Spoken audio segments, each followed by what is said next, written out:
The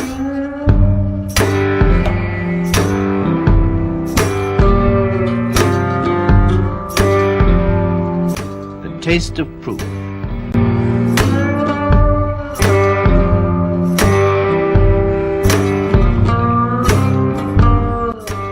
We present Paul Kermack and Robert Trotter in The Taste of Proof, adapted to radio from his novel of the same name by Bill Knox.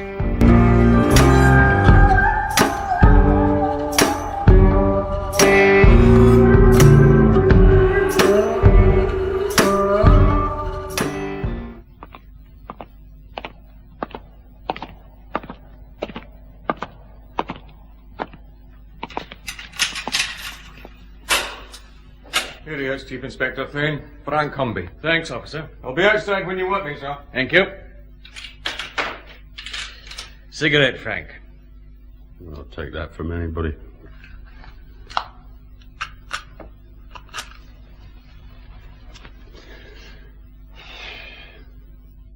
Well, what is it now? Glasgow cops started making social calls on untried prisoners? Not yet, no. How are you getting on? Barlin is all right if you know the ropes. And you do, eh?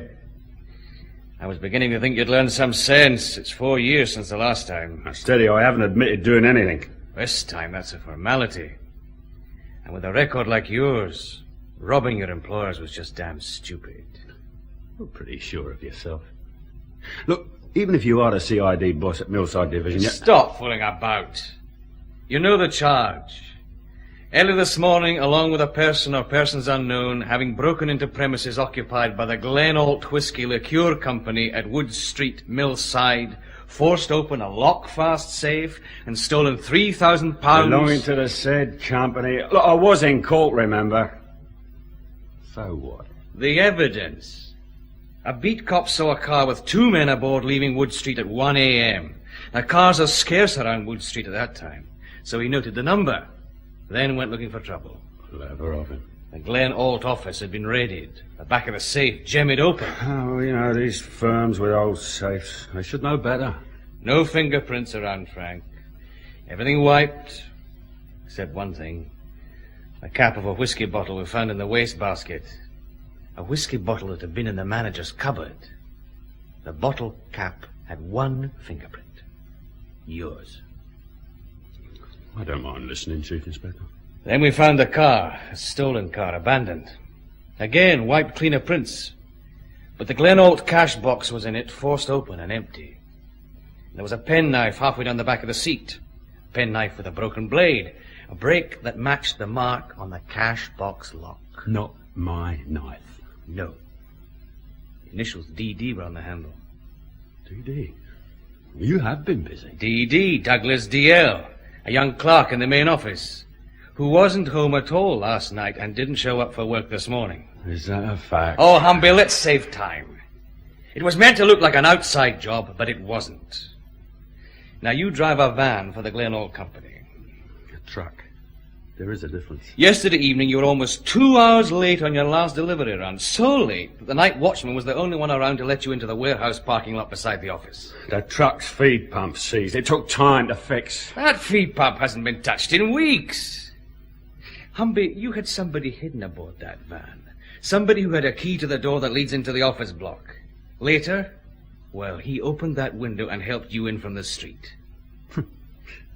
Did you think that all up by yourself, Chief Inspector? I've got a wife who'll swear I was at home before 11 o'clock last night. And I didn't go out again till your mob grabbed me at breakfast time. Your wife's loyal that way. But I've got you, Humby. Now I want young DL. And the 3,000 that was stolen. Well, it's not at my place. We looked. Maybe DL has it. You better find him, eh? Well, it's your hard luck if we don't, Frank. A first-time amateur, and he skips off with £3,000 while you get a possible 5 years. I'll take my chance.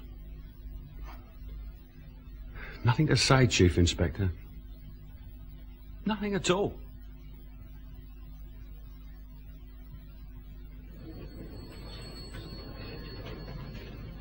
Afternoon, sir. Hello, Mac. All quiet? Well, I'm doing my expenses, sir. Oh, then, Sergeant McLeod, it's really quiet. Where's Inspector Moss? Here I am, Colin. I've been out for a haircut. Looks like they used a lawnmower. Well, it'll last this way. Till next year. Come on through. Aye, right.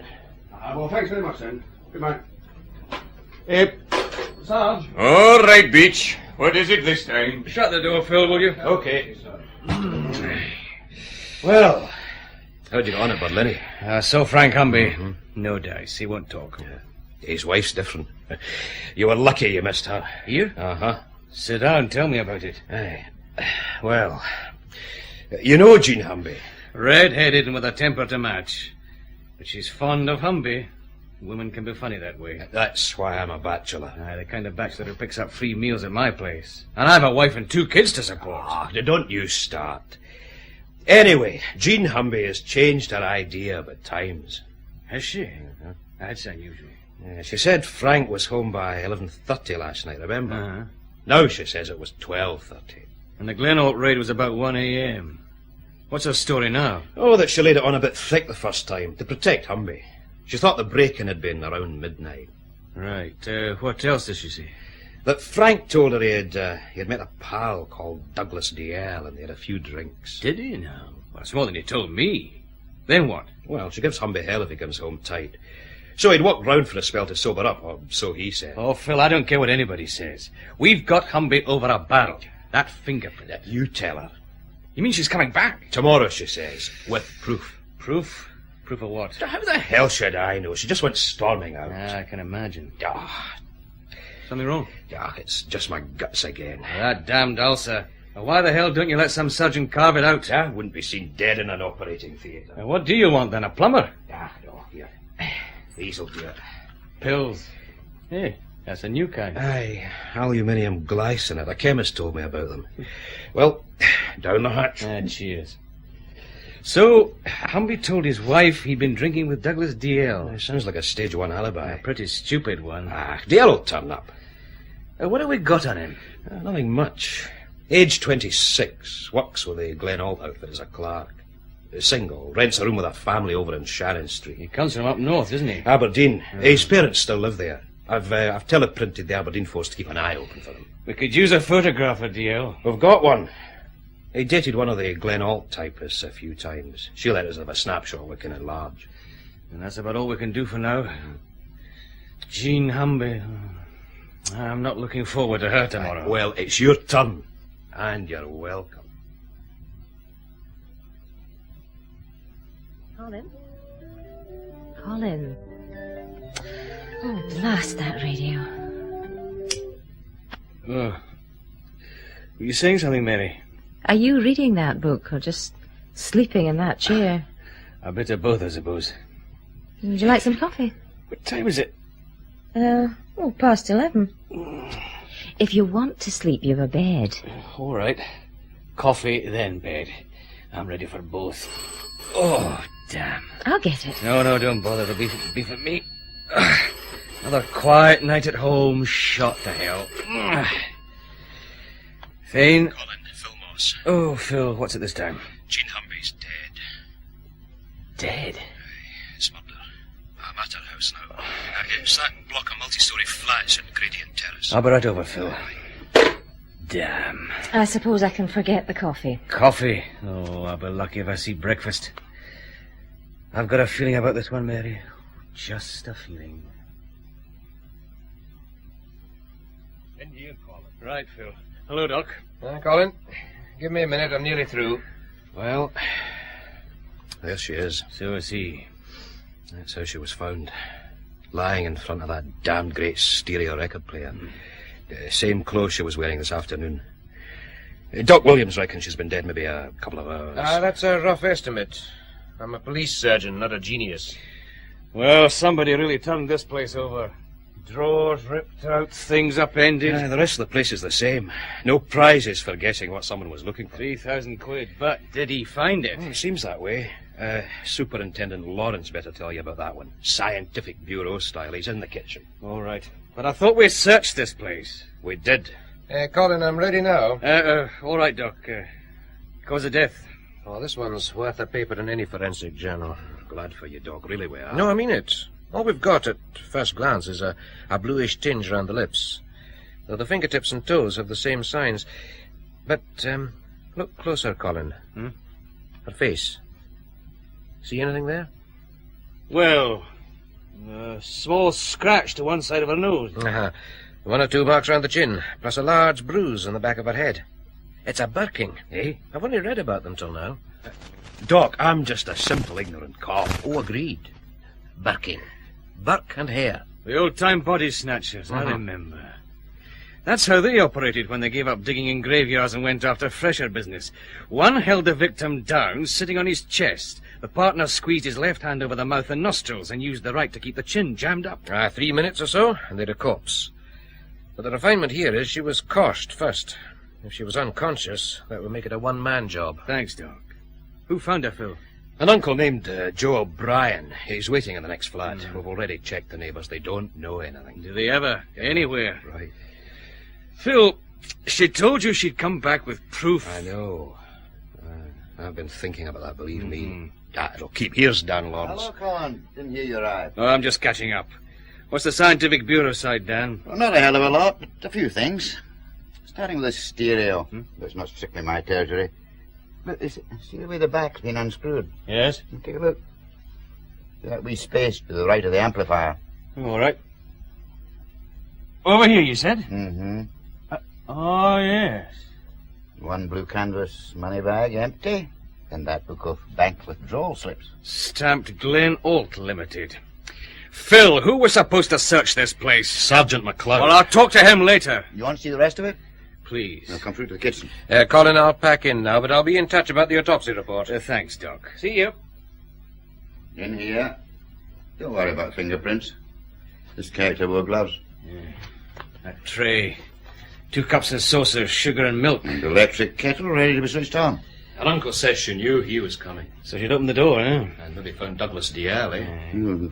Who's he? Oh, someone we're looking for, Dan. And if you find him, what then? Well, right now, I'd let Frank Humby have him for half an hour. But if there was any kind of scuffle, you should... In a multi-story block, TVs and radios going. You could have a private ward to yourself and no one would know. I suppose so. Get her body moved, Phil. Then we'll see this Uncle Joe who found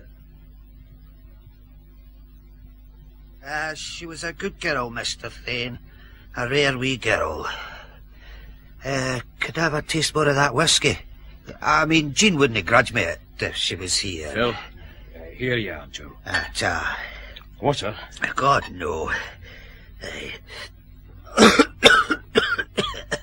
Oh, that's better. Good. You say you got here about 10:30, but the door was locked. Aye, so when nobody answered the door, well, you see, there's this wee bit of celluloid I carry for emergencies, like. Did you learn to open a lock that way? In jail, mister. I used to be pretty good at the housebreaking, but you get too old for that caper. I've led the upright life for years now. So you went in and found her dead? Aye. Did you touch anything? Do you mean steal? Look, what do you take me for, eh? Only asked.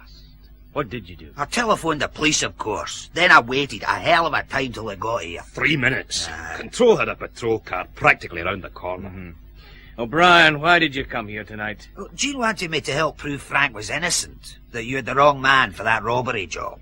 How? Well, I manage this wee billiard hall now, and, well, I've some good pals there. That I'll believe. Is he always like this? He's got an ulcer. Oh, should be in hospital then, no harassing mourning relatives. Is there any more of that whiskey? No. Look, how were you going to help Jean? Well, she had her own ideas. Something to do with this lad DL that was supposed to be on the raid with Frank. DL? What about him? Well, that was what I was coming to find out. You see, she came to the billiard hall, and then this evening she phoned and asked me to come round here. She said she'd remembered something Frank had told her about DL. And if it meant what she thought, she had you cops with the short hairs. If what meant what she thought? That's what I was coming here to find out. Yeah, but I can tell you one thing. Frank was drinking with this lad DL the evening before the robbery. Where? A pub called the Wyvern. About 6 o'clock that night. I put the word out I was interested, and that's what came back. 6 o'clock? That's when Humby was still supposed to be repairing his truck. Well, I don't know about that, mister. But where you've got him, he couldn't have killed Jean, could he? No, he couldn't. Phil, Uh-huh. take over here. Aye, right. I've a job to do.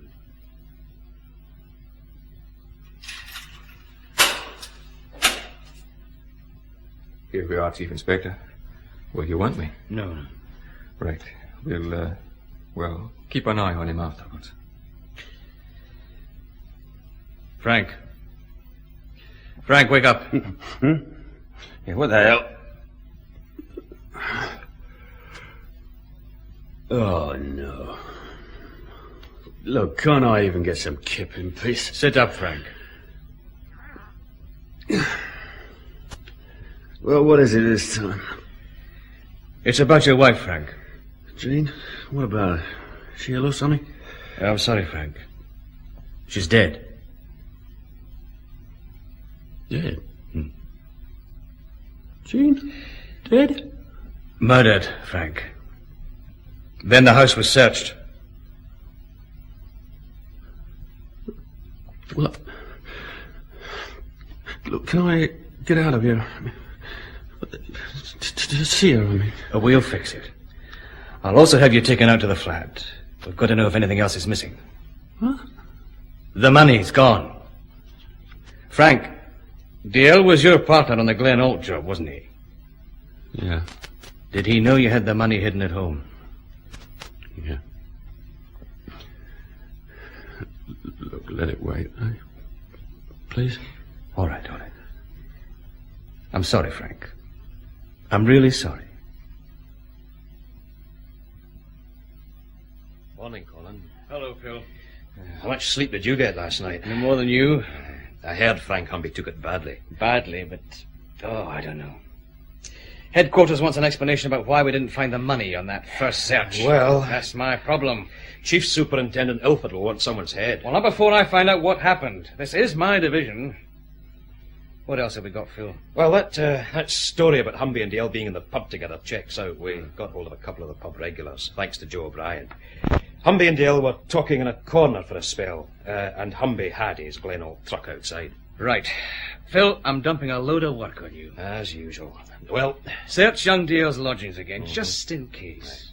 Then head out to Bellini Prison and collect Humby. I've fixed a release into our custody. Bring him to the flat and have him look around. How about you? Well, Sergeant MacLeod first, then the Glen Ault place. Who's the boss there? George Greenlaw, he's managing director. Right, I'll be at headquarters after that. Give my love to Buddha Ilford. Oh, that'll help. I'll get started. Right, Phil. Now. Sergeant MacLeod. Sir?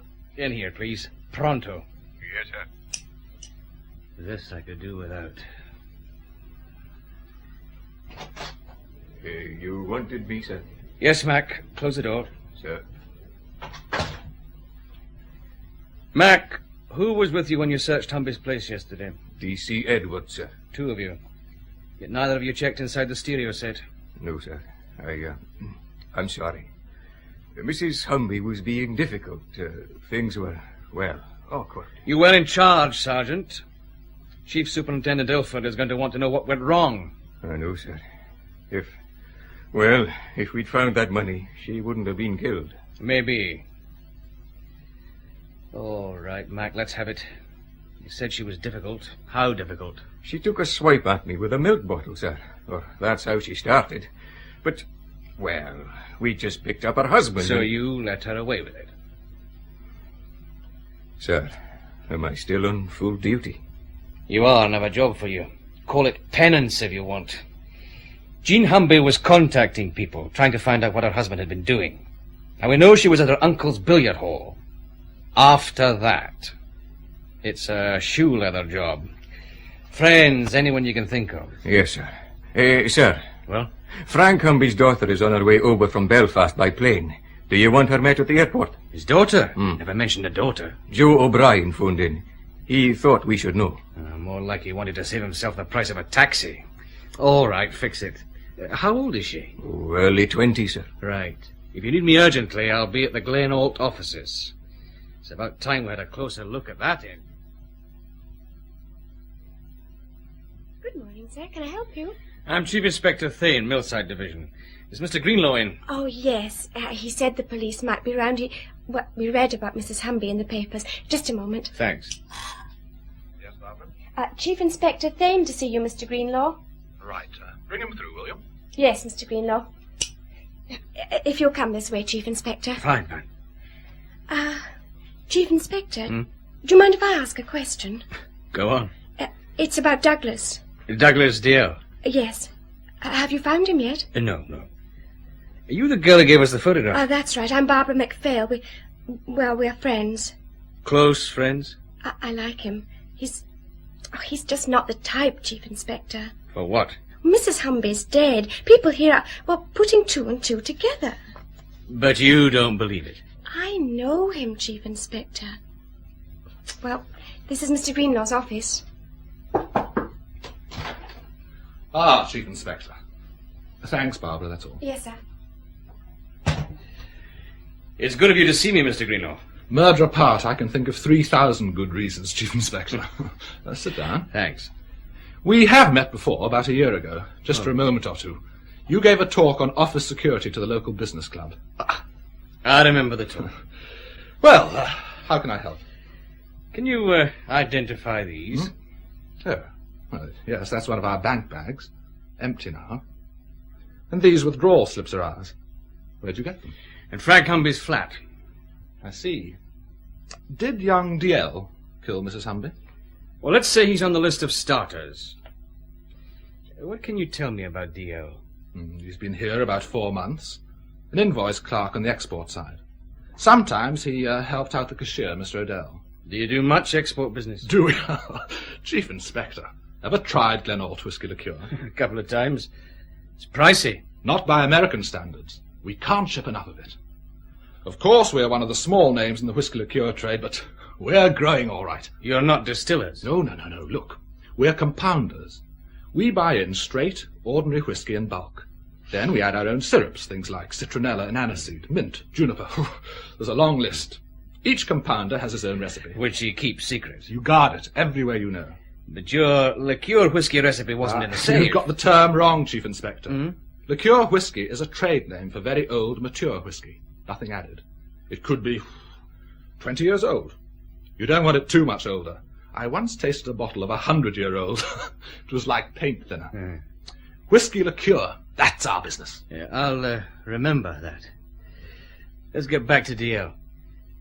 Did he have a key to the door between your warehouse and the office? Yes, there's only the one door, and only people who have to work between the two places have keys. I got the idea from your talk at the business club. Would he know about the money? Wages drawn every week from the bank, plus some money I needed for a cash transaction. He knew all right. I sent him along with Mr. Odell to the bank to collect it. Excuse me. Yes, Barbara? Mr. Kelso to see you, Mr. Greenlaw. Oh, all right, I'll ask him to come through. Chief Inspector, I'm sorry. It's a Customs and Excise man I've just got to see. Is there anything else you need? Well, if I could talk to your cashier and maybe have a look over your warehouse. No problem. Greta Odell's in the office now. Come in, John. Oh, I'm sorry. That's all right. John Kelso, Customs and Excise. Chief Inspector Thane, Police. Mr. Kelso? Glad to meet you, Chief Inspector. But I can come back. Oh, I'm just going, Mr. Kelso. I'm getting the guided tour.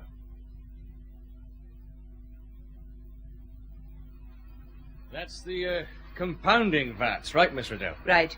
Each holds 1,000 gallons. We don't pretend to be a big firm, but we're doing all right. Chief Inspector, you said you had some questions. Yes, I have. Douglas DL first.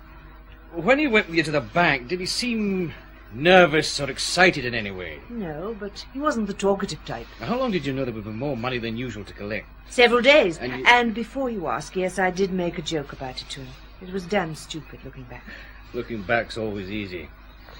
Did Mrs. Humby ever come here? Just once, I think. Frank, her husband was off sick. She came to collect his wages. Did people here know Humby had a record? Yes. At least George Greenlaw and I did, but he was a good worker. We trusted him. Wait a moment. Ed, over here. Can you spare a moment? Right, Miss Riddell. Ed Yule's our foreman. Frank Humby worked directly under him. There's something wrong, Miss Riddell. Ed, the Chief Inspector wants to know about Frank Humby. Well, I didn't hire him. What was he like to work with? Stubborn. He did his work, but he wasn't exactly friendly. Except perhaps with Douglas DL. Well, they talked, now and again. I'm kept too damn busy to watch all that goes on. What about Humby's last delivery run? Did he complete that? Oh, first thing I checked when I heard he'd been arrested. He did. 100 cases of bottles consigned to Hamburg, delivered to Leith Docks. Anything else? Not for now. I'm due at Frank Humby's flat. But I may be back. Oh, any time, Chief Inspector. You've got Humby. Now I'd like to see you get this little murdering basket DL. All of us would.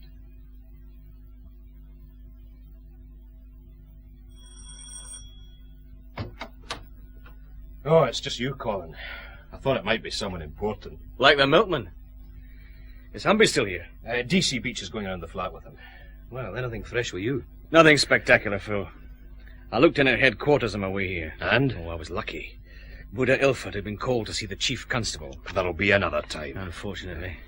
But the PM results through. No surprises. Jean Humby was coshed, then manually suffocated. Approximate time of death, 10:15 p.m. Well, no. That's interesting. Oh, why? Wait till I close the ruddy door. Right. While I was bringing Humby here from prison, Beach took another prowl around the neighbours. He dug up something that ties in. Go on. A girl.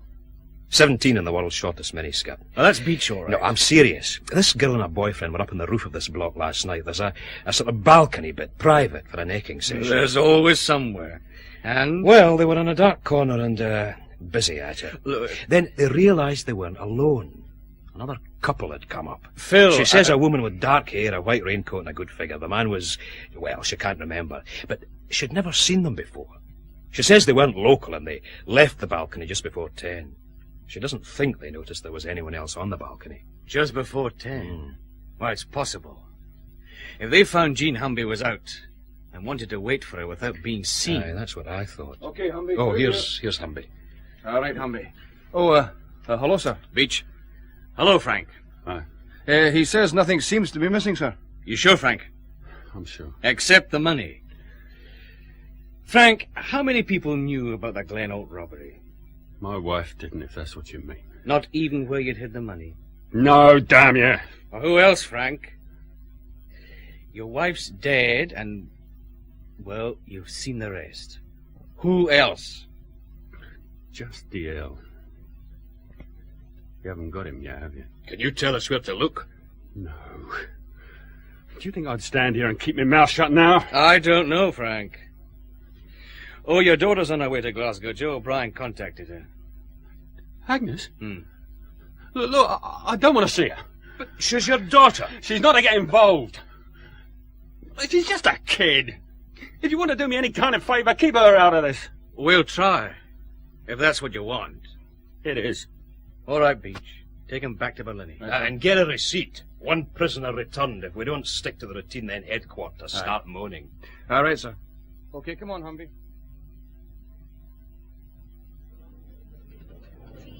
Serial message number 22, timed 1245 hours. Special search requested for a red... Constable Beach. Sir? Registration... Turn that damn thing down. Oh, sorry, sir. I didn't know you were back, sir. I could have crept in and stolen the flaming office from under here. Any messages for me? Yes, sir. Sergeant McLeod phoned in. Well? He said to tell you that Joe O'Brien seems to have vanished. Damn. And, here's the rest of it, sir. I typed it out for you. Ah, thanks. Look, find some tea and sandwiches for two. Inspector Moss and myself. Yes, sir. What kind of sandwiches, sir? Oh, anything short of old boots. I'll be in my office. Yes, sir. Right away, sir. Phil. Yes? Come on through. Aye, right you are. Well, what's up now?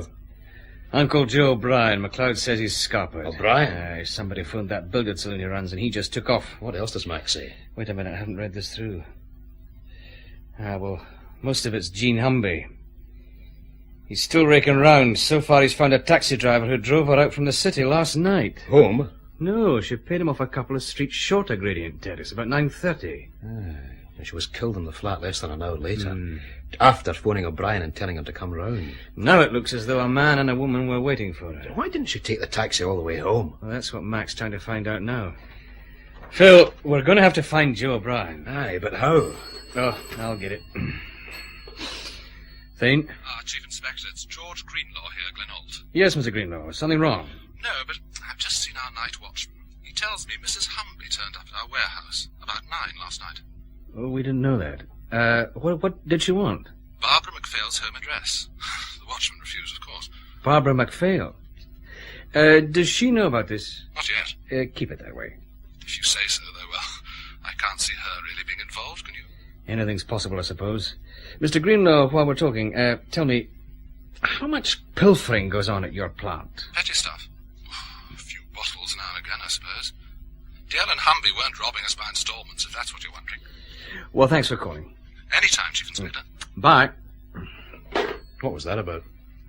George Greenlaw, the Glen Ault boss. Jean Humby was out looking for DL's girlfriend. Oh. Any chance DL and his girlfriend were out looking for Jean Humby? She's a nice kid, Phil. They're the worst. Phil, the sandwiches. Spoil yourself. Have them all. What? Well, I'm going out for lunch after all, and I'm inviting a certain customs man to join me. A customs man? Why? Just a notion. I think I'd like to know more about this Glen Ault outfit.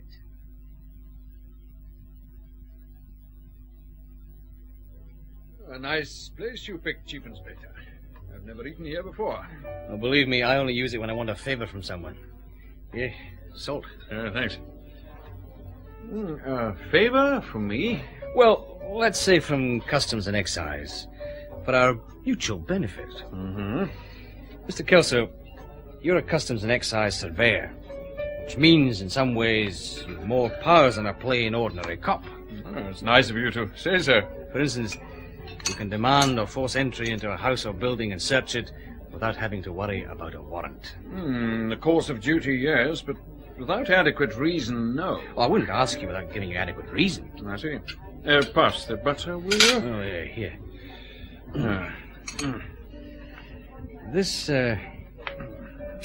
This Glen Ault whisky liqueur outfit. I'm interested in them. Well, I'll tell you what whisky means to Customs and Excise. Over £300 million a year in collected duty.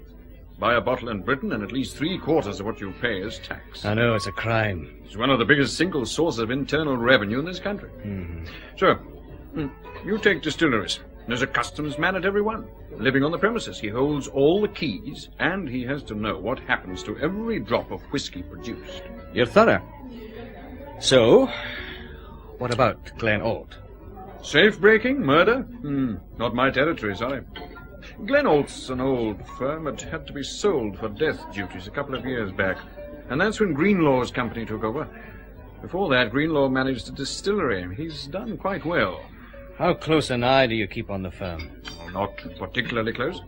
The rules say duty has to be paid before whisky is used in compounding. Duty's what we're interested in. Then the secret recipe takes over. Secret? No, that's publicity stuff. Any laboratory can crack a recipe. We know what's in Glen Ault whisky liqueur. So do their competitors, and vice versa. This duty business, I thought export sales were duty-free. They are, but we refund only after we've seen the shipments leave. And we carry out warehouse inspections all the time to make sure everything's in order. And is everything in order? At Glen Ault? I'd stake my pension on it against this excellent meal, Chief Inspector. Afternoon, sir. Afternoon, Sergeant. Chief Superintendent Ilford's expecting me. You mentioned it, sir. He, felt you must have been delayed. Thanks for the warning. He's free now. Thanks. Come. Thane. Enjoy your lunch? Yes, sir. It seems to have been a lengthy one. Well, close the door and sit down. Sir? A safe-breaking and a murder. Thane, without your Millside division, my job as head of CID would be a damned sight easier. I know what you mean, sir. I wonder. Look at this desk. I'm not a policeman anymore. However, I've read your reports. There's a certain reticence about them, unlike your usual positive style. Well, that's how I feel about it, sir. 1 dead, 2 missing. Well, 2 unavailable, at any rate. DL, your chief suspect, and this, Uncle Joe. Any chance of a link between them? I doubt it, sir. And this mention of the MacPhail girl. Well, I don't know, sir. What are you doing about that? Well, just in case she and DL were the couple seen on the balcony before Mrs. Humby was killed. That's what I had in mind. This local girl and boyfriend. We'll have them in an observation van outside the Glen Ault offices when Barbara MacPhail leaves this evening. Good. How's Humby himself reacting to it? Shocked. There's something else, too. Well, I'd say deeper. Remorse? Probably blames himself for his wife's death, with reason. Well, don't look for any help from the Scientific Bureau. Dan Lawrence says they've drawn a blank so far. And, keep me in the picture, Thane. Of course, sir, of course, sir. Millside Division strikes again. Why couldn't they have built Millside in Edinburgh? Or anywhere but here?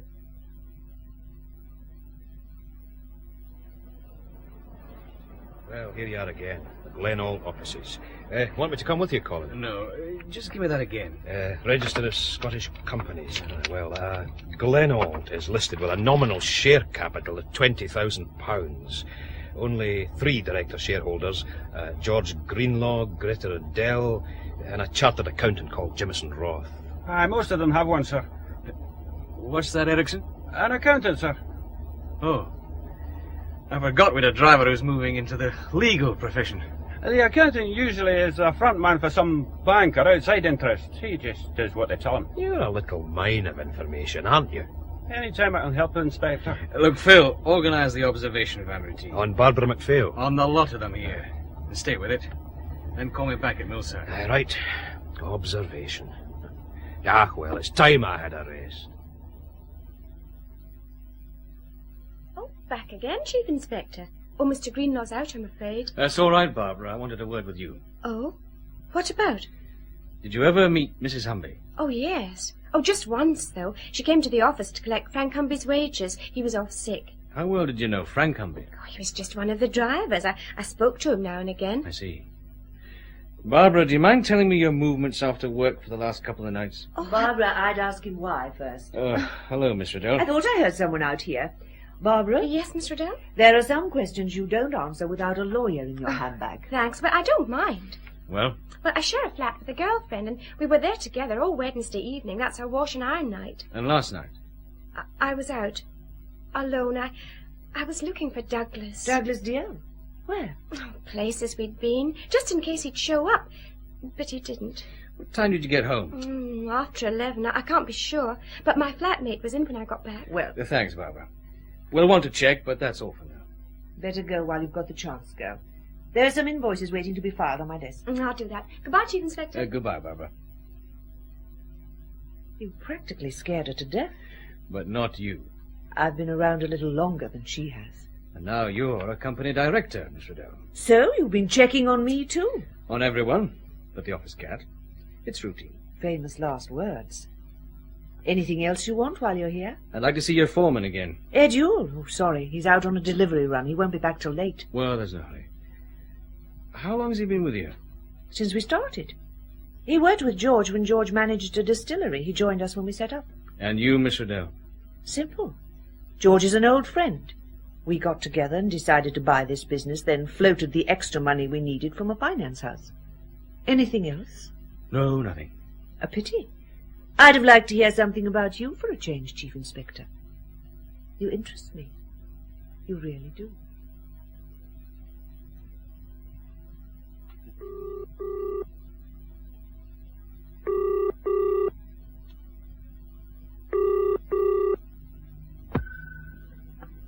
Millside 4456. Oh, Mary. Your loving absent husband. Hello, Colin. Dare I ask when you're coming home? I don't know, Mary. Not till later. Maybe not at all. The papers say there should be an early arrest. I wish they were right. How are things? Oh, I'm leading my usual riotous life. Uh-huh. Baking. It was meant to be a layer cake, but it turned out a disaster. A new recipe? No, it was the same damn baking powder. A new brand. Well, it was the same, but... Oh, well, it must have been different, if you know what I mean. Vaguely. Anyway, I'll try and call back. All right, Colin. Bye. Bye, Mary. Layer cake. What now? Yep. There's a Miss Humby out here, sir. Miss Agnes Humby. She'd like to see you. Oh, yes, of course. Show her in, please. Right, sir. Humby's daughter. Oh, well, let's get it over with. Come. Miss Humby, sir. Thanks, Beach. Sir. Miss Humby, I'm Chief Inspector Thane. Chief Inspector? I'm sorry we have to meet under these circumstances. It's not your fault, is it? No. Won't you sit down? Thank you. Mr. Thane, one of your police cars met me at the airport and took me out to the prison. I thought that might make it easier. It did. But my father wouldn't see me. Just wouldn't. Why not? Well, if he doesn't want to, we can't make him. That's not what I asked. He said he just didn't want you to get involved, Agnes. You should have thought about that for my mother, too. Look, I know how you feel, Agnes. Did your mother let you know he'd been arrested? No. She hadn't much time, had she? Do you know who killed her? Not yet. Well, my father deserves all he gets. That's why I want to see him. To tell him he can rot in jail as far as I'm concerned. I loved my mother. Agnes, your mother stuck by him. And ended up dead. Well, if you need me, I'll be staying with my Uncle Joe. Oh, well, he's gone out of town, Agnes. In fact, we're looking for him. You mean he's keeping out of the way? That's my Uncle Joe. Well, I can still use his place. I've got a key. Chief Inspector. Yes? I want to ask you about the funeral. Of course. Goodbye, Miss Humby. Goodbye. That's over. Oh, damn, what now? Thane? It's Sergeant McLeod, sir. Oh, Mac. I'd almost forgotten you existed. You got anything? Aye, I think so, sir.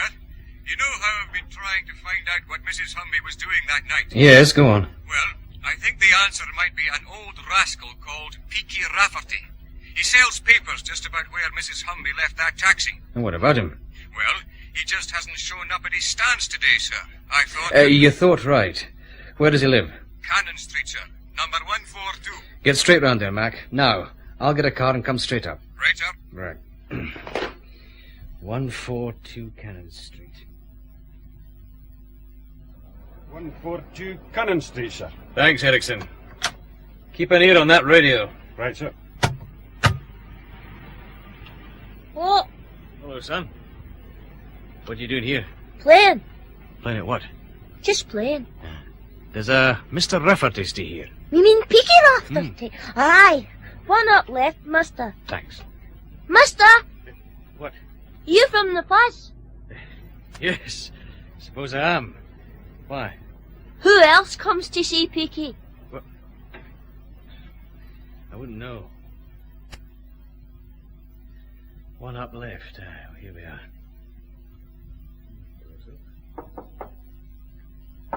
Anyone in? Sergeant McLeod? Mac. Mac, where are you? In here, sir.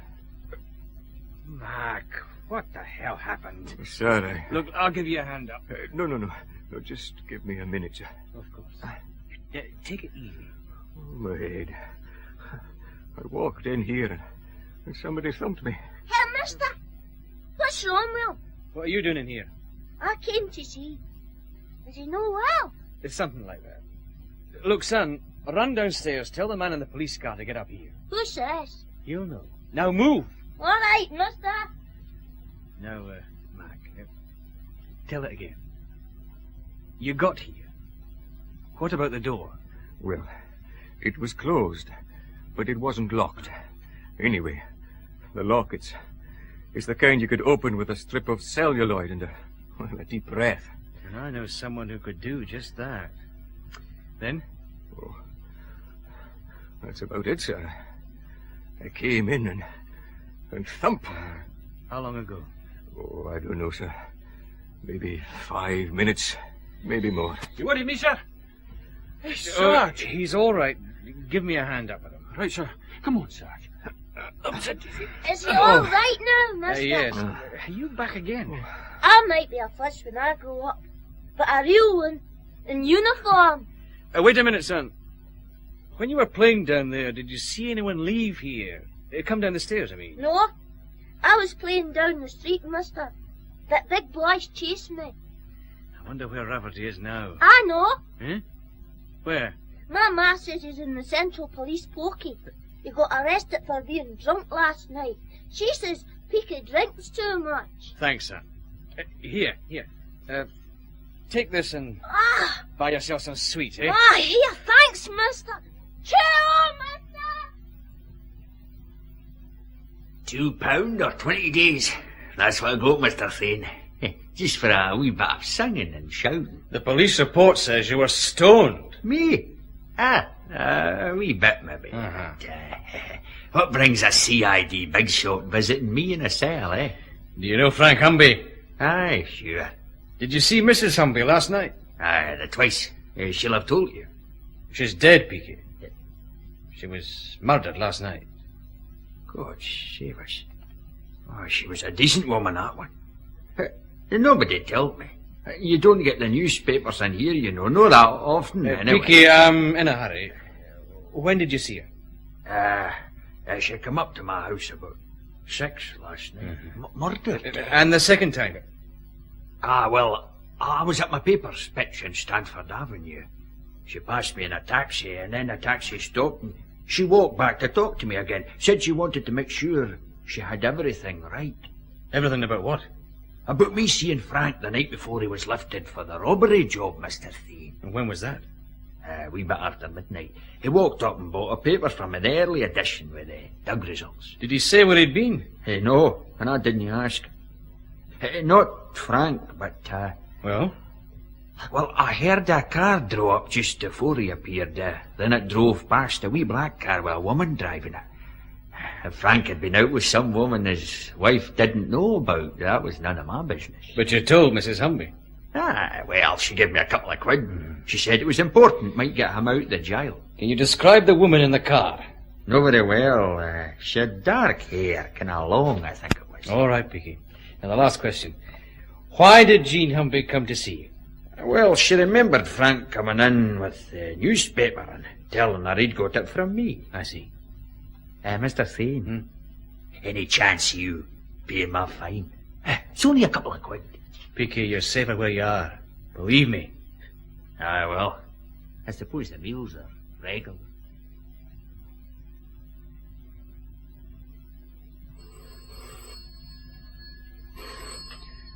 Millside CID, Chief Inspector Thane's office.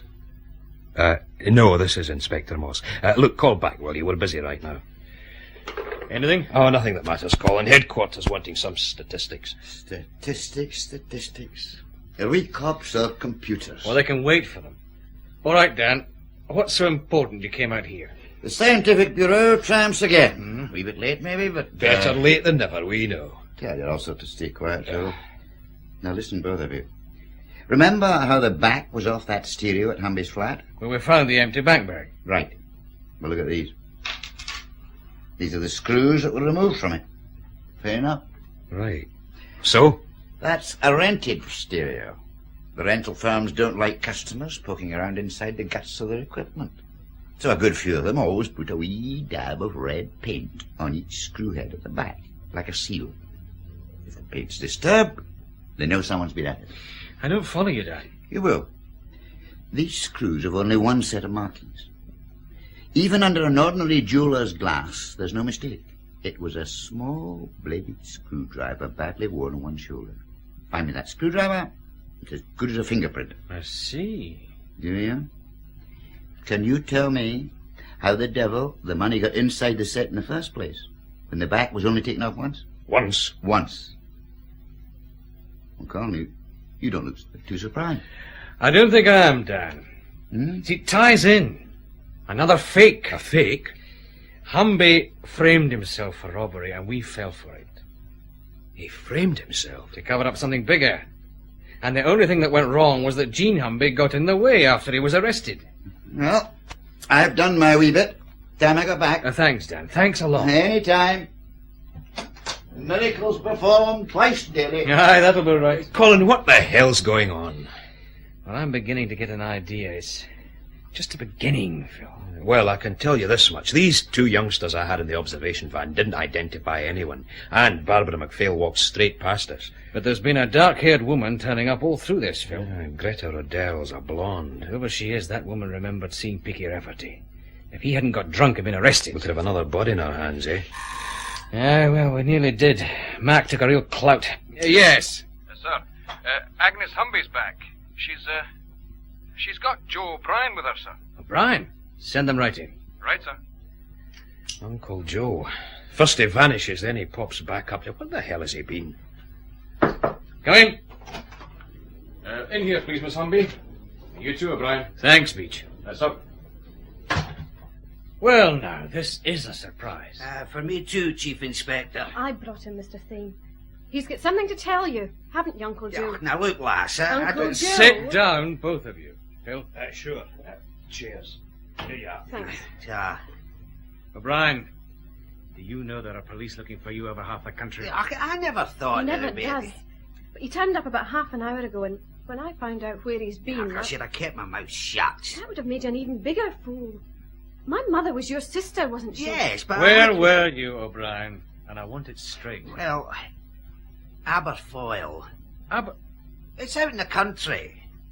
About 30 miles from here. We know where it is. Tourist land. But what were you doing there? He was at a bank, making sure my loving father's money was safe. O'Brien? Look, I've done nothing wrong, Mr. Thane. Just tell it. What kind of racket is Frank Humby involved in? I don't know. I just know about the money he's been making, and that's just because he wanted to be sure there was always someone on the outside who could look after Jean and wee Agnes here. I wouldn't touch his money. My mother's dead. Easy, Miss Humby. How much money is there, Joe? About 7,000 quid. It's in a bank at Aberfoyle. Frank opened an account there about a year back. He said he was a salesman and gave my address. He made it so I was authorised to draw cash at any time. How much did you get paid? I did it for free, Mr. Thane. Well, I mean, nearly for free. And why the disappearing act? Well, I phoned the bank to make sure there'd be no snags about drawing the money, I mean. And I didn't tell them Frank was inside, of course. The manager phoned back to say it was okay, but I'd need to sign a couple more forms and get a checkbook. And that's why I nipped up there. Agnes, I'm glad you got him here. Oh, I'm almost past caring. But where did my father get £7,000? Good question. Well, Uncle Joe? No all at once, but it came steady, I know that. Why Aberfoyle? Well, he said it was handy. He was out there a lot, and it was well clear of the city. When he went to Aberfoyle, what did he do, apart from put money in the bank? I don't know. Except, well, once when he had a bucket in him, he told me about a place there, a sort of big swamp. Oh, nasty by the sound of it. Flanders Moss, I think he called it. He said every time he had to go there, it gave him a shivers. Flanders Moss? All right, Agnes. Yes? Take him home and keep him there. Wait a minute. There'll be a cop outside to make sure you don't leave, O'Brien. All right. Come on, Uncle Joe. I don't know all the fuss is about. I wish I did too, Colin. Know what it's all about, I mean, but... I'm beginning to get a good idea. And I don't like it. We've a fake robbery.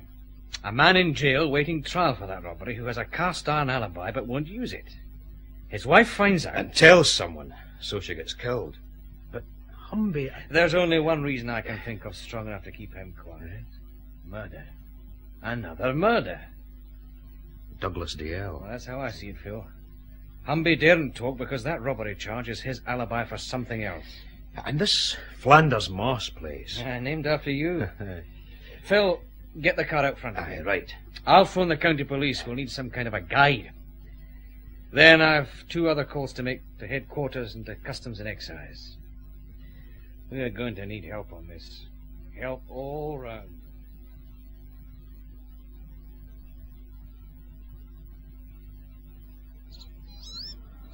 Good evening, sir. Sergeant Davis, County Police. Sergeant? And this is Alistair McSorn. Aye. McSorn. You wanted someone who knows this bogland. Well, there's none better. Aye, well, I hope you're right. Is that it? Aye, that's it. One big peat-bog. Thousands of acres of it. How well do you know it, Alistair? Oh, I earn my living in there. I'm a vermin trapper for the Forestry Commission. They're reclaiming a lot of the land. Are there many paths across the bogland? A few. And if you go off them... Oh, then you're in trouble.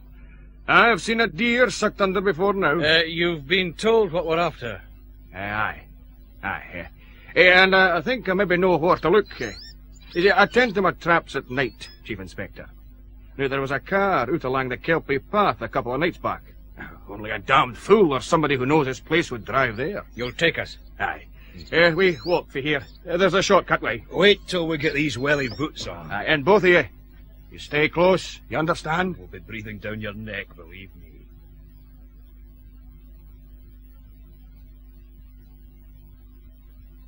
Is it much further, Alistair? No. Now, careful now. Oh, damn! Get up! I've got you! Yep. I warned you. Thanks. Colin, that stuff's like porridge. Alistair. There's the Kelpie path. See where that high myrtle shows a break. I will be there in a moment.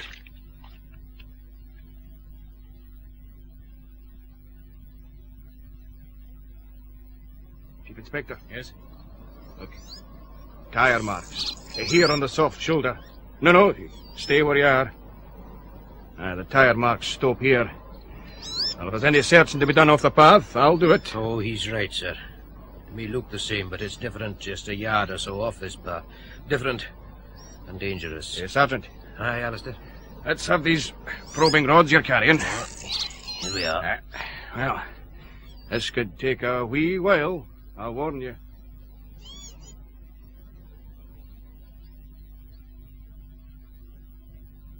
How long did it take, then? About an hour, sir. And it's DL, all right. We'll have to wait for the post-mortem, but it looks like he was killed the same way as Jean Humby. And now it's over to Customs and Excise, Mr. Kelso. We're ready, Thane. Chief Superintendent Ilford didn't waste time getting things organized. That's what our scientific bureau is for, Mr. Kelso. Superintendent Lawrence has all you asked for waiting. This way. Oh, is everybody here now? Yes, you can go ahead, Dan.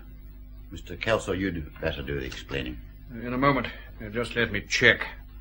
Yes, yes, that's fine. Well? Keep it simple, will you, Mr. Kelso? I'll try.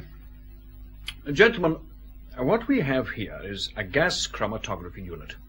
Briefly, it gives an infinitely fine detailed analysis of any substance we can convert to liquid form. The readings tell us in graph form the chemical ingredients and the quantities present. You follow me? So far, I think. Good. We compare the readings against known standards, and we can tell exactly what is in anything. You should try it on the canteen sausages. Sorry, Mr. Kelso. Quite. Now, take whisky. Superintendent Lawrence and I tried a little party trick before you got here, Thane. He drank a glass of whisky. I took a sample of his breath afterwards. And he damned well identified the brand from the fumes. Oh, I'll volunteer for that one any time. You mean it's positive? Absolutely positive. Whisky is quite simple, Chief Inspector. What makes one whisky different from another is the tiny aromatics and chemical traces from the water, the grain, the distiller's plant, any number of things. Yes, we understand all that. The first sample, then. Bulk whisky from the Brannock distillery. According to our records, all whisky used by the Glen Ault Company to make their whisky liqueur is bought from Brannock Distillery. This is a Customs and Excise sample. Superintendent? Going through now. Right. There's your graph. Brannock Distillery. Now, Glen Ault whisky liqueur. The graph will be different, I warn you, because of the essences they use. But even so... Superintendent. Glen Ault, going through now.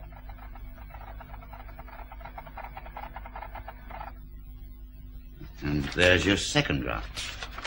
Now, side by side. Thane, and you, Inspector Moss, look at them closely. They're different, all right. Two sets of wiggly lines. Sorry, that's all I see. Ah, yes, but notice this high peak in the Brannock sample. Uh-huh. It should be in the Glen Ault sample, but it isn't. Maybe it just got lost. No. Another whisky was used. One customs don't know about, and legally that is impossible. Then your hunch was right, Thane. Stolen whisky. Well, that's how I see it, sir. What gave you the idea? Well, my wife baked a cake, sir. She used the wrong baking powder. It was the same, but different. Then, well, someone said pretty much the same thing about the bogland. I won't claim to follow you, but, stolen whiskey. Now we're getting somewhere. But from the customs viewpoint, it's impossible. We take every precaution. We check their export shipments. I know the Glen Ault Company are still buying their usual supplies from the Brannock distillery. Customs check their export shipments, yes, because you've got to refund them any duty paid.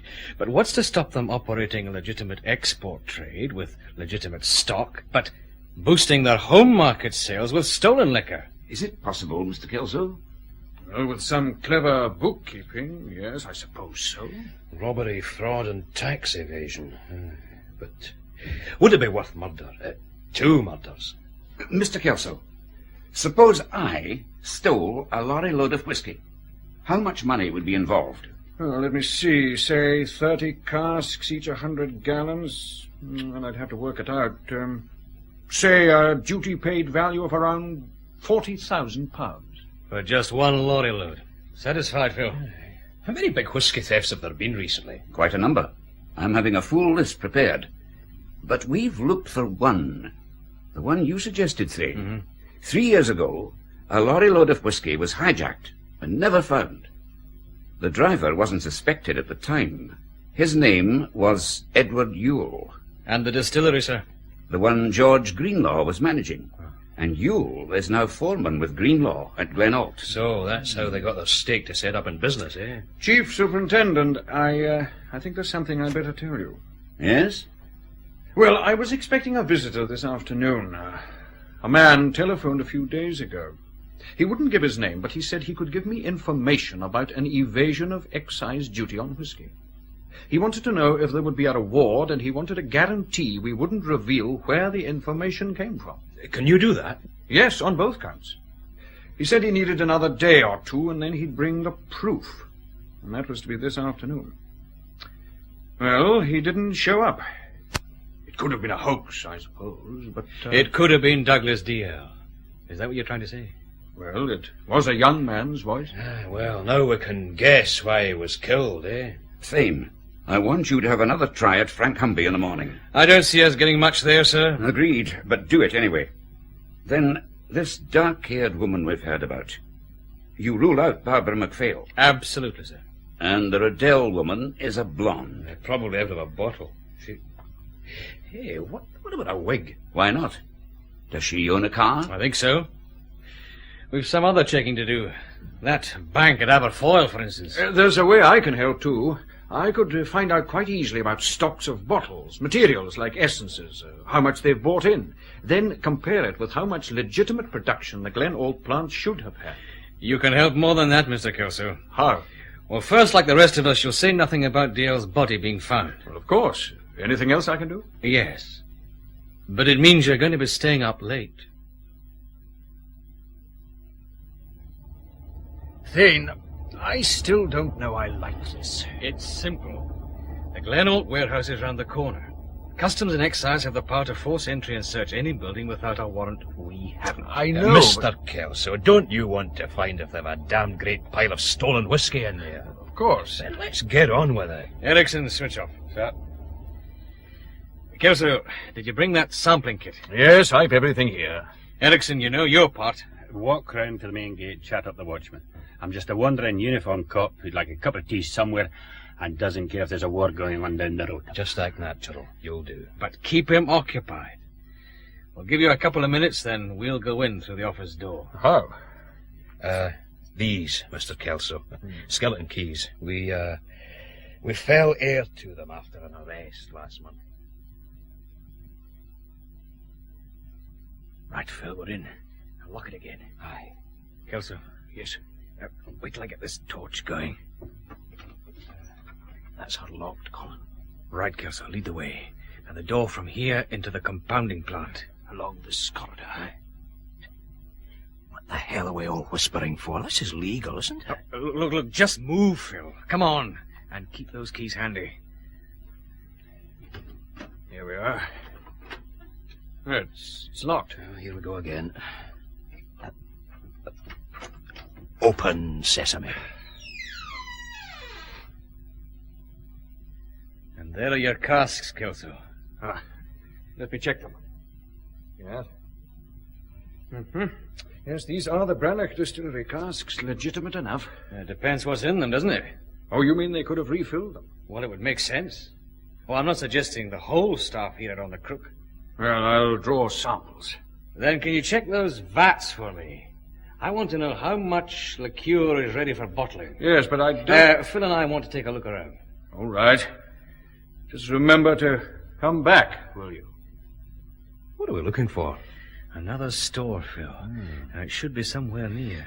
Yeah, there's a sort of grill here, low down on the wall. It's just the size of an air vent. But from where? That's the outside wall. Unless... Let's try it.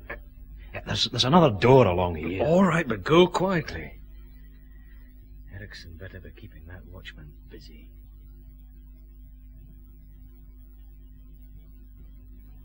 Nothing this side, Colin. Wait a minute. Yes, here, Phil.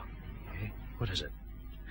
Oh, that hatch. Marked maintenance only. It's pretty rusty. Yes, but this padlock's well greased. See what you can do, Phil. Okay.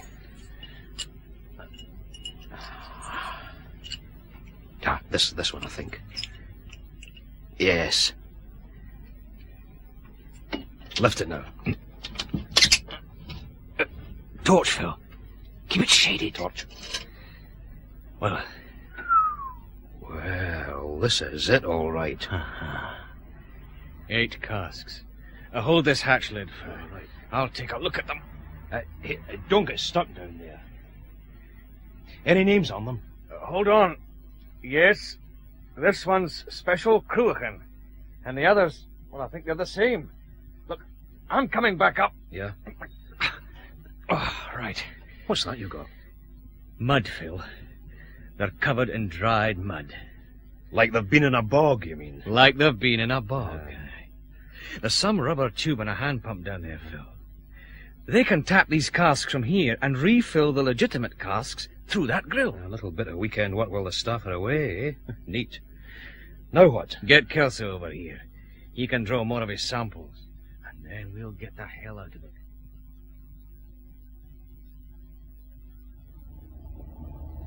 It's fantastic. Once I've checked out these samples. There's something more important right now.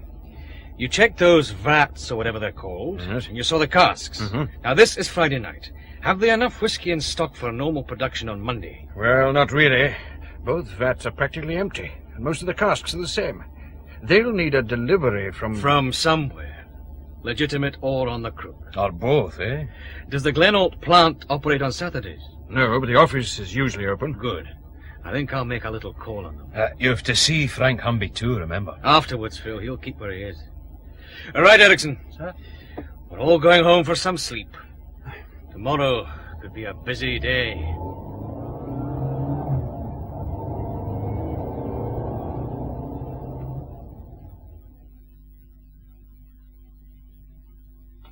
Good morning, Glen Ault Distilleries. Yes. Hold on a moment, please, will you? Hello, Chief Inspector. I won't be a moment. No rush, Barbara. Hello, Paula. Yes, just a moment and I'll connect you. There. Sorry about that. Busy? Oh, not on a Saturday. The office staff are only in for a couple of hours. Chief Inspector, have you any news of Douglas yet? No, we haven't, Barbara, not yet. Oh. Are you on your own, Barbara? Yes, everybody else is having their coffee break just now. Except, well, I think Mr. Greenlaw may be back in a couple of minutes. Barbara, we need your help. Oh? There's a chance you could help us prove young DL innocent. Will you do it? Oh, whatever you want, yes. For a start, how well do you get on with Greenlaw and Greta Riddell? All right, I suppose. And how have they been these last few days? Well, it's difficult. They both seemed edgy, I suppose is the word. Barbara, you're going to have to trust me on this, and I've got to trust you. Yes? That office switchboard. For the rest of this morning, I want you to make a note of any calls made by Greenlaw, Greta Riddell, or Ed Yule. But, Chief Inspector... Don't take any risks, but if you can listen into their calls, do it. When you stop work, come straight to me. You mean you think they're involved? But then why did Douglas run away? There are some things I can't answer yet, Barbara. Did Douglas ever talk to you about the firm's account books? He never got near them. Greta Riddell does that side all on her own. Always? Well, even when she was off ill with flu a couple of weeks ago, Mr. Greenlaw said he wasn't to touch them. But Douglas would still be left on his own. Yes, more or less, anyway. Who's Greta Riddell's hairdresser? A hairdresser? Yes. I don't know, but I could try to find out. I'd be obliged.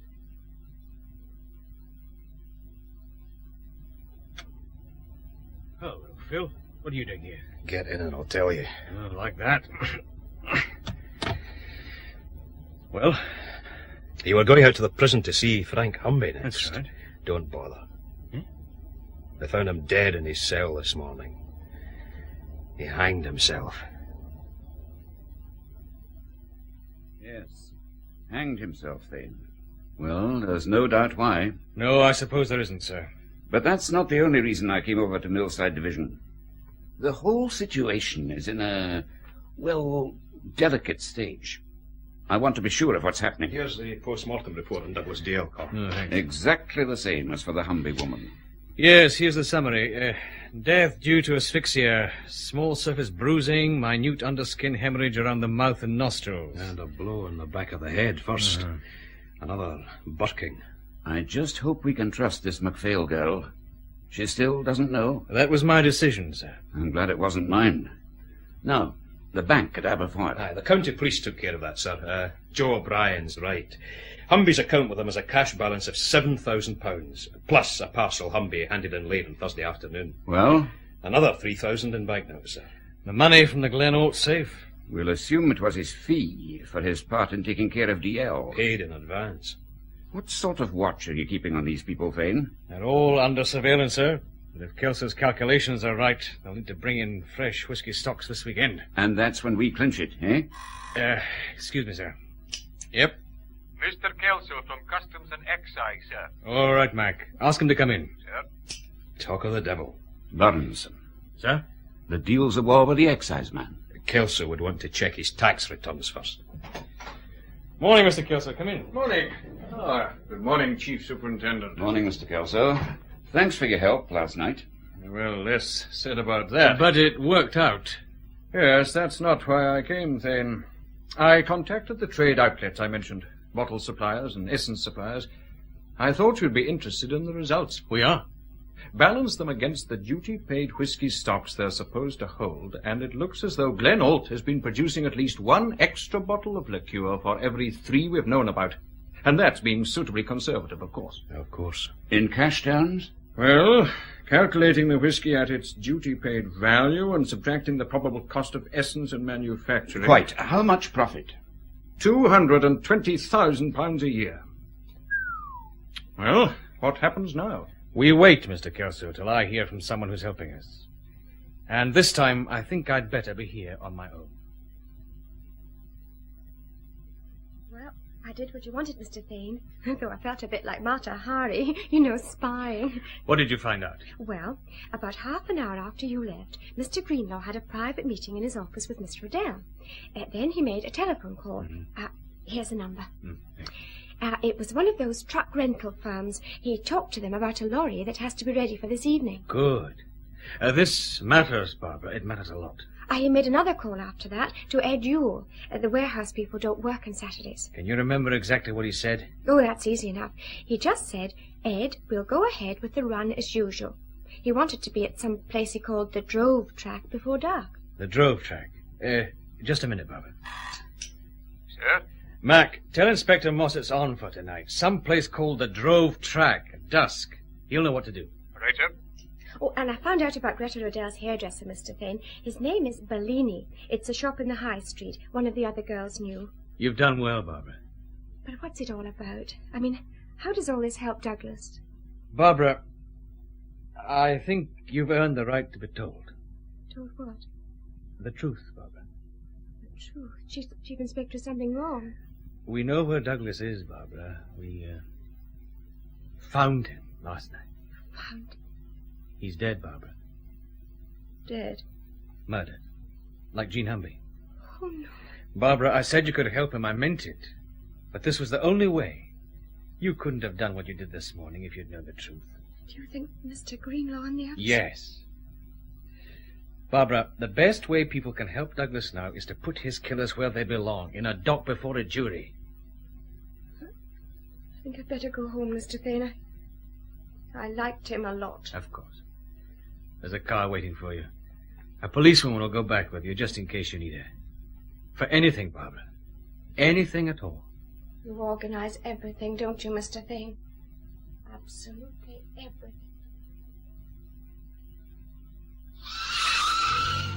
Don't be in your usual flaming hurry, Erickson. We've time to spare. Right, sir. You had it rough from the sound of it. She had it rough, you mean? It was a hell of a way to repair, Phil. It goes with a job. Come on, checklist time. Aye, right.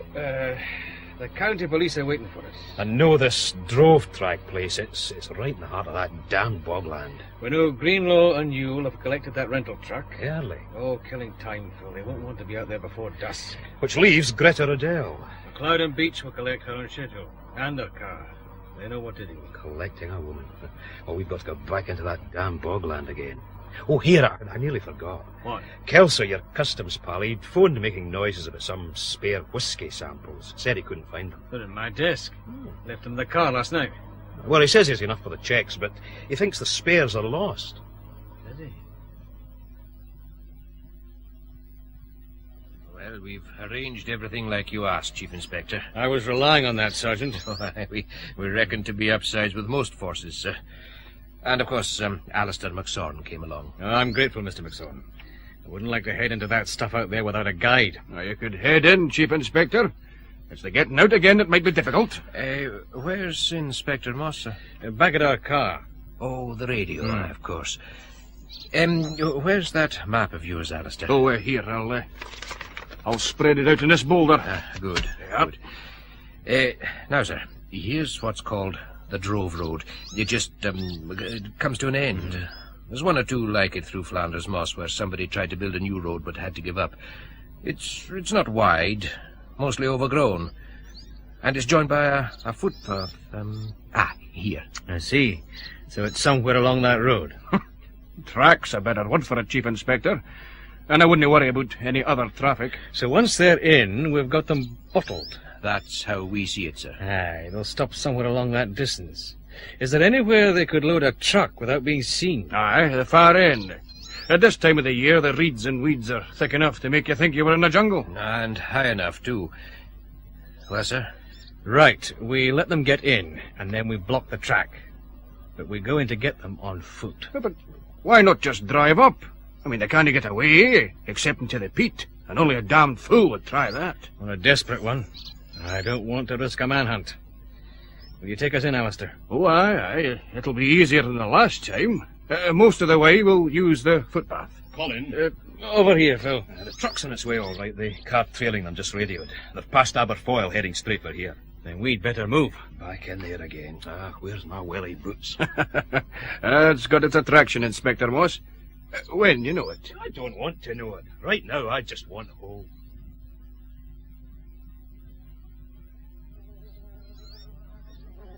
Damn. Midges are eating me alive.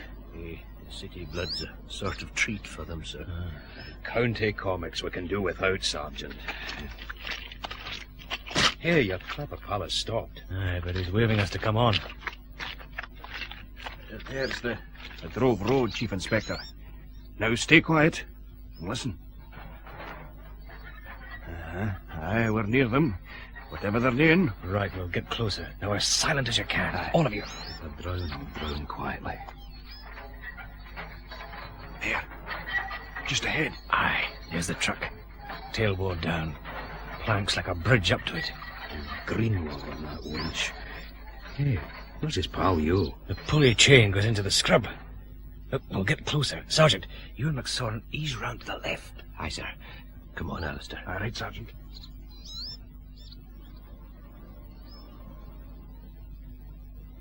Come on, Ed. Hurry it up. I'll work here as fast as I can, damn you. We need another 6 of these cars. I know. Right. Start winding.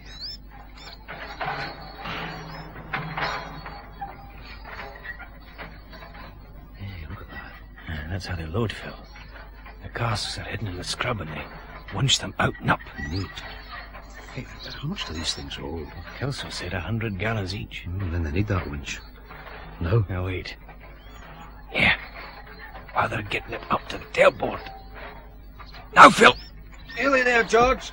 Keep winding. Okay, steady your head. That's it! All right, Greenlaw, leave it at that. My God, it's thin! You two, you! Run for it, Ed! Sergeant! Coming, The sir. winch, Greenlaw! Watch that winch! The cask slipped! Look out!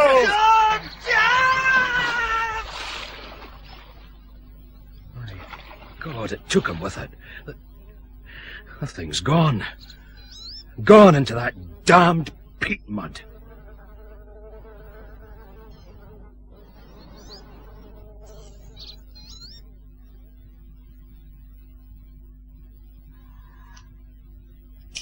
Sergeant MacLeod. Sarge, they're here. Right. You're going to have company, Miss Rodell. Better than yours, I hope. Don't get too close to those claws of hers, Beach. Oh, no, Sarge. Not after what she did to you. Next time I'll do it better. In you go, Greenlaw. Thanks very much. And now we're all together. Good. I thought you'd be here, Greta. You can even sit beside her. Thanks. If you're looking for Yule, Greta, don't. He had an accident. What kind of accident? A cask took him into the peat-bog. How did you make out at Miss Riddell's flat, Sergeant? Reasonable, sir. Show him, Beach. There's this lot, sir. Some business ledgers, so on. She had a safe built in behind the bathroom cabinet. Bank books, passports, money. The emergency fund, eh? This one, sir. I see. So it's Mr. and Mrs. Greenlaw. It kept things in the family. Quiet, George. What happened to your face, Mac? She went for me when we were opening the bathroom cabinet. Well, this lot clinches it. You three and Frank Humby. You had a good run while it lasted. While what lasted? Oh, theft, fraud, evasion of duty. Words. What about proof? Greta, I have a feeling that after tonight, that's a formality. Theft, fraud, and evasion of duty. Well, what happens now, Chief Inspector? Last night we got young DL's body out of Flanders Moss. Last night, but... Was it suicide? You know better. He was murdered. The same way as Jean Humby. Now, wait a minute. With that kind of nonsense, we've a right to ask for a lawyer. Oh, you'll get one soon. Phil. Yes? Just wait till I scribble this. Right. Phone Doc Williams and see if he says yes, will you? On my way. Trying to worry us, Chief Inspector.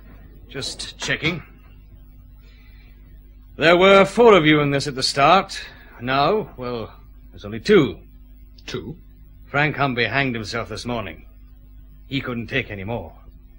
You know why. Do we? Chief Inspector, you'd better remember a husband and wife can't be forced to give evidence against one another. I suppose, well, maybe Humby killed DL. Then suppose it happened that Ed Yule killed Humby's wife. Just don't try to involve us in murder. Remember, it was Humby and DL who broke into our office. We proved that was a phony a long time back. Greta. George, they're bumbling around, nothing more. Then how would you explain Frank Humby getting home half an hour before your safe raiders were seen making their getaway? So, he went off early. We've checked several things. Yule lived in a boarding house. On the night of the robbery, he came in around 1:30 a.m. But on the night Jean Humby died, he was back by 10 p.m. So he couldn't have killed her. Greta and I have our own alibi. We were together. Convenient for you. Got him, Colin.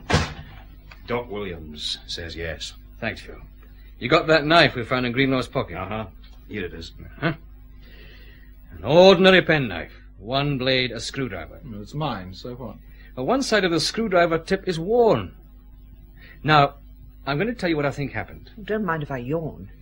Young DL was going to contact Customs and Excise. He stumbled across what you were doing. Foolishly, he confided in Frank Humby. Humby told you to. So you planned for DL to be killed, with Humby being paid to take a robbery rap, which would cover things up. Nonsense. Just nonsense. Be quiet.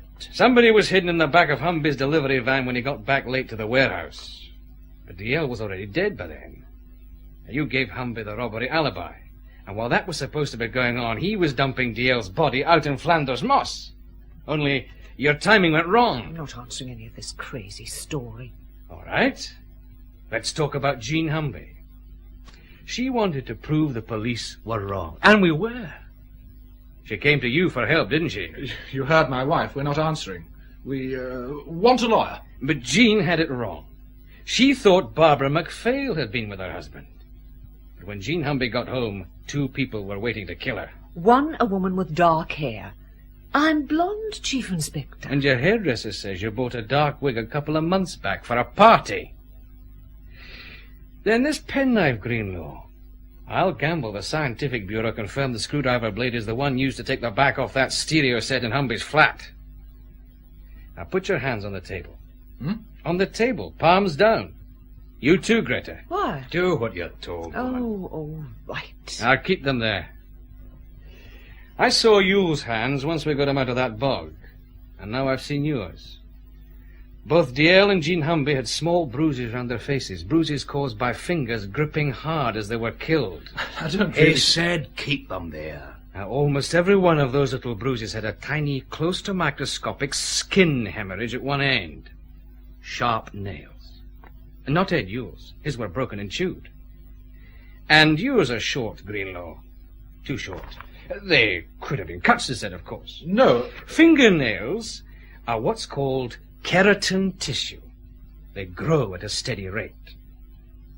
Now, what I asked Moss to find out was whether a forensic expert can look at someone's nails and say how long it is since they were last cut. Well, you heard the answer. Yes. But we don't need more than a glance at your nails, Greta, do we? Prove it.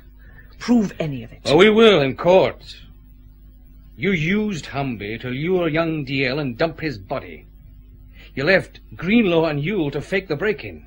You took Greenlaw with you to Humby's flat. Oh, yes. You're the one I want, Greta. You killed 2 people with your bare hands. What kind of a woman does that make you?